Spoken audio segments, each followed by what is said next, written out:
Good morning India.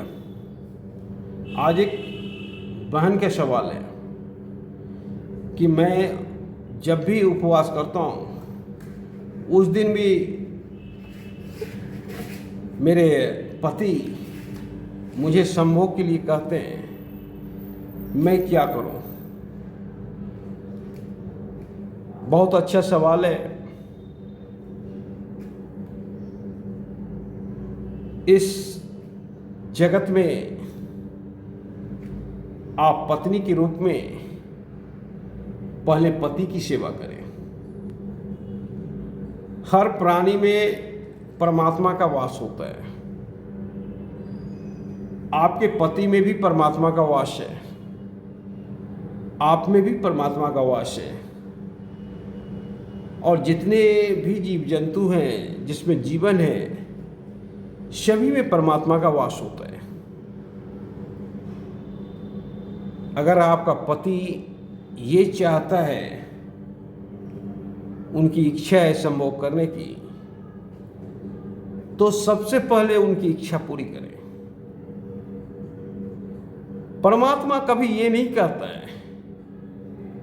कि दूसरों को नाराज करें,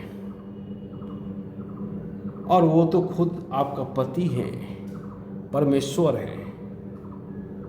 पति परमेश्वर के समान होता है।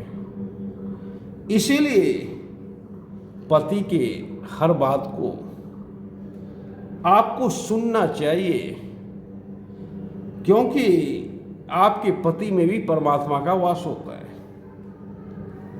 सबसे पहले आप पति पत्नी धर्म निभावें, उसके बाद उपवास करें। आप अगर समझती हैं कि संभोग न करने से हमें परमात्मा की प्राप्ति हो जाएगी, तो ये गलत सोच है आपकी। परमात्मा का संभोग से कोई लेना देना नहीं है।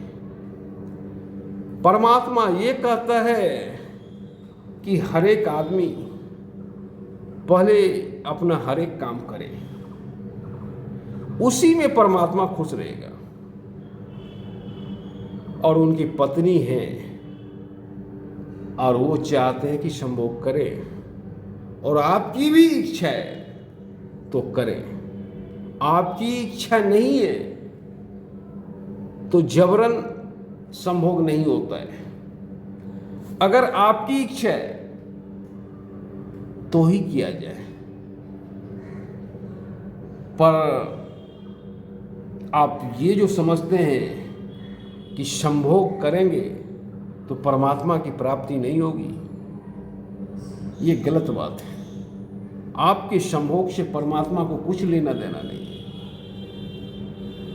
परमात्मा को इससे लेना देना है कि आप दूसरे जीव का सेवा करते हैं या नहीं, अपने माता पिता का सेवा करते हैं या नहीं,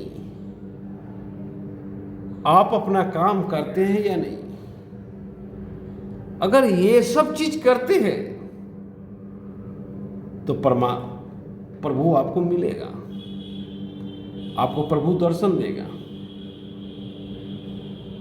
पर कुछ लोग कहते हैं कि संभोग कर लेंगे तो अशुद्ध हो जाएंगे। ये संभोग करने से अशुद्ध कैसे कोई हो सकता है? संभोग ही सृष्टि का आधार है। अगर संभोग ना हो तो सृष्टि का आधार नष्ट हो जाएगा। सृष्टि में सभी जीवों का आधार नष्ट हो जाएगा।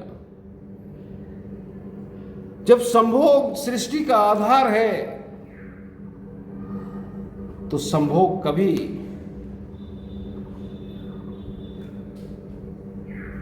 अशुद्ध नहीं हो सकता है। संभोग जब भी होता है तो शुद्ध होता है। वो तो हवन है, और हवन कभी अशुद्ध नहीं हो सकता है। कोई अगर ऐसा बोलता है तो गलत बोलता है। परमात्मा सिर्फ ये चाहता है कि अपने आप को जानो,